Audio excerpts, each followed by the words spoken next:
Kali ini kita bakal mengupas salah satu legenda paling ikonik dari Indonesia, yaitu legenda Candi Ke-1000.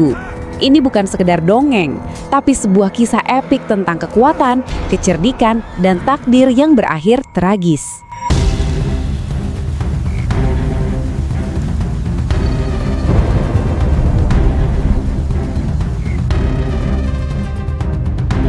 Nah, ini dia pertanyaan inti dari keseluruhan cerita ini. Gimana caranya? Ini adalah pertarungan klasik antara akal melawan otot, atau lebih tepatnya kecerdikan melawan kekuatan gaib yang nyaris tak terbatas. Yuk, kita lihat gimana strategi bisa menantang kekuatan yang seolah tak terkalahkan. Oke, jadi cerita kita dimulai dari sini. Ada dua kerajaan besar yang bertetangga, masing-masing punya pemimpin yang kuat, dan mereka berada di ambang sebuah konflik yang bakal mengubah nasib mereka selamanya. Biar lebih seru, kita kenalan dulu sama tokoh-tokoh utamanya. Di satu kubu, ada kerajaan Pengging dengan pangeran Syaktinya yang super kuat, Bandung Bondowoso. Nah, di kubu lainnya ada kerajaan Baka, yang dipimpin oleh Prabu Baka, seorang raja raksasa, dan putrinya yang terkenal cantik jelita, Putri Roro Jonggrang. Lalu, kenapa mereka berperang? Semuanya berawal dari ambisi. Prabu Baka, sang raja raksasa, ingin kerajaannya makin luas. Jadi dia menyatakan perang terhadap kerajaan Pengging. Dari sinilah pertumpahan darah dimulai. Pertempurannya ternyata nggak berlangsung lama. Kenapa? Karena kekuatan gaib Bandung Bondowoso itu, luar biasa dahsyat. Dia berhasil mengalahkan dan membunuh Prabu Baka. Dan dengan itu, perang pun berakhir. Bandung Bondowoso resmi jadi sang penakluk. Nah, perangnya sih udah selesai, tapi ceritanya justru baru dimulai. Konfliknya sekarang pindah dari medan perang ke dalam istana. Pertarungannya jadi jauh lebih pribadi antara sang pangeran pemenang dan sang putri yang baru saja kehilangan ayahnya. Jadi, bayangin deh Bandung Bondowoso masuk ke istana Baka dengan status sebagai penakluk. Tapi begitu dia melihat Roro Jonggrang, semua berubah. Dia langsung terpukau sama kecantikannya, dan tanpa pikir panjang di tengah duka sang putri, dia malah melamarnya. Tapi, gimana mungkin Roro Jonggrang mau? Dengan hati yang hancur, dia menolak lamaran itu dengan sangat tegas. Jelas banget alasannya kan? Mana mungkin dia mau menikah dengan orang yang baru saja membunuh ayahnya? Ini adalah perlawanan pertamanya. Oke, Roro Jonggrang sadar nih, kalau cuma menolak mentah-mentah terus bisa bahaya. Bandung Bondowoso itu orang yang gigih dan punya kuasa. Jadi, dia ganti strategi. Dia nggak lagi menolak, tapi mengajukan sebuah tawaran yang sangat cerdik. Jadi, gini rencananya. Dia bilang, oke, aku mau menikah denganmu, tapi ada syaratnya. Ini bukan benar-benar setuju ya. Ini tuh sebuah pertaruhan. Dia sengaja mengajukan syarat yang dia pikir mustahil bisa dipenuhi. Cara menolak yang sangat halus tapi mematikan. Dan syaratnya ini benar-benar di luar nalar. Pertama, dia minta dibuatkan sumur Jalatunda. Oke, tapi yang kedua ini yang paling gila. Membangun 1000 candi. Dan bukan cuma itu, harus selesai hanya dalam 1 malam. Sebuah tugas yang jelas-jelas dirancang untuk membuat Bandung Bondowoso gagal total. Di luar dugaan, Bandung Bondowoso cuma tersenyum dan menerima tantangan itu. Dan bener aja, dengan kekuatan saktinya, sumur Jalatunda selesai dibangun dalam sekejap mata. Ini jadi bukti kalau hal yang mustahil bagi manusia biasa itu gampang banget buat dia.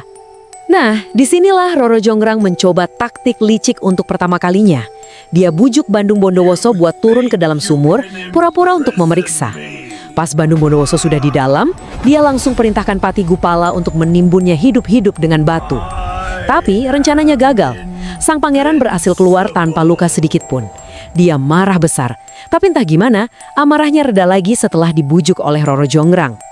Oke, satu tugas gagal menyingkirkan Bandung Bondowoso. Sekarang, kita masuk ke bagian puncaknya. Tugas kedua yang jauh lebih mustahil akan segera dimulai. Sebuah perlombaan melawan terbitnya matahari. Jadi, gimana caranya membangun 1000 candi dalam semalam? Tentu saja dia nggak pakai tenaga manusia. Bandung Bondowoso mengerahkan semua kemampuannya, memanggil pasukan dari dunia gaib.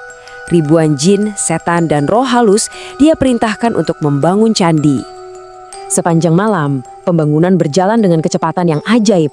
Dan saat fajar hampir tiba, hasilnya sungguh mencengangkan. 999 candi sudah berdiri megah. Tinggal 1 candi lagi. Kurang 1. Waktu Roro Jonggrang mendembar kabar itu, wah, dia panik luar biasa. Kemenangan Bandung Bondowoso sudah di depan mata. Dalam keputusasaannya, dia harus berpikir cepat.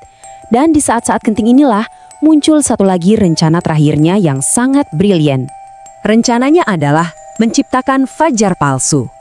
Dia bangunkan semua dayang-dayang dan perempuan desa. Mereka disuruh menumbuk padi pakai lesung, biar suasananya ramai seperti pagi hari. Terus, dia juga suruh bakar tumpukan jerami yang besar di sebelah timur, menciptakan cahaya kemerahan yang mirip matahari terbit. Dan berhasil. Para jin dan roh halus tertipu. Mereka kira pagi sudah tiba, jadi mereka semua kabur kembali ke perut bumi sebelum Candi ke-1000 selesai. Tipu muslihat Roro Jonggrang berhasil. Tapi ini membawa kita ke bagian akhir yang paling tragis, di mana kecerdikan harus berhadapan langsung dengan amarah yang tak terkendali. Gak butuh waktu lama bagi Bandung Bondowoso untuk menyadari kalau dia sudah ditipu.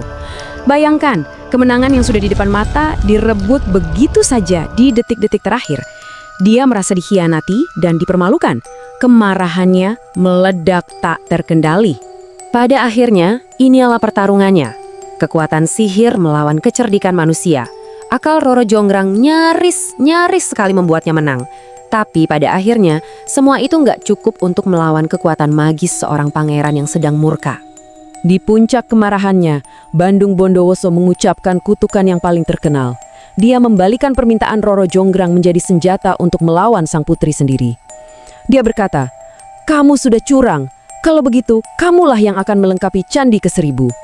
Dan seketika itu juga, kutukan itu bekerja, tubuh putri Roro Jonggrang perlahan berubah menjadi batu. Dialah yang menjadi Candi ke-1000 yang indah. Sebuah akhir yang sangat ironis, di mana dia menjadi bagian dari mahakarya yang mati-matian coba dia gagalkan. Jadi, setelah kita menelusuri keseluruhan cerita ini, pertanyaannya jadi begini. Apakah ini kisah tentang kesombongan dan amarah seorang pangeran yang tak bisa menerima kekalahan? Atau ini adalah kisah perlawanan tragis seorang putri yang menggunakan satu-satunya cara yang dia bisa untuk melawan penindasnya? Menurut Anda bagaimana? Coba renungkan.